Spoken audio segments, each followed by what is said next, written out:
నమస్తే, welcome to ID TV. మరొక చిన్న విషయం అందరికీ తెలిసిందే, పీఓకే, పాక్ ఆక్యుపైడ్ కాశ్మీర్. అంటే పాకిస్తాన్ మన దేశంలోకి అన్యాయంగా చొరబడి మన జమ్మూ కాశ్మీర్లోని కొంత భాగాన్ని ఆక్రమించుకున్నది. మనందరికీ ఇది తెలిసిన విషయమే. కానీ ఎందుకు చెప్తున్నాను అంటే, మళ్ళీ ఇటు పీఓకే అనే విషయాన్ని అందరితోనూ గుర్తు చేసుకునే సందర్భం, సిచ్యువేషను ఇప్పుడు నెలకొన్నాయి.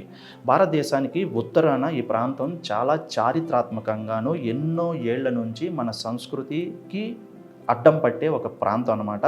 కానీ 1947లో జరిగినటువంటి విభజన సమయంలో పాకిస్తాన్ బలవంతంగా ఈ భూభాగాన్ని ఆక్రమించుకుంటూ మన ఇండియాలోకి చొరపడటం, అలాగే తమ దగ్గర ఉన్నటువంటి ఉగ్ర మూకలను ఉసుగొలుపుతూ ఆ ప్రాంతాన్ని తన కంట్రోల్లోకి తీసుకున్నది.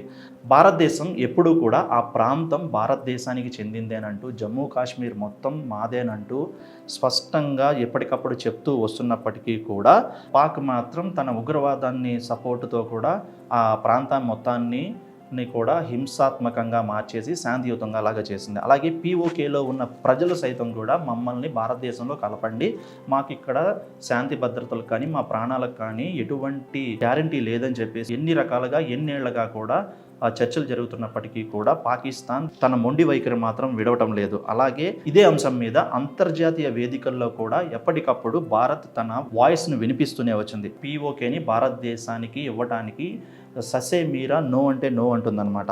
పీఓకే కేవలం ఒక భూభాగం మాత్రమే కాదు, మన దేశంలో ప్రజల ఆకాంక్షలకు, మన సౌరభౌమాధికారానికి సంబంధించిన ఒక చిన్న సున్నితమైన అంశం. భవిష్యత్తులో ఈ ప్రాంతం తిరిగి భారతదేశానికి ఖచ్చితంగా వస్తుంది, రావాలని అందరం కోరుకుందాము.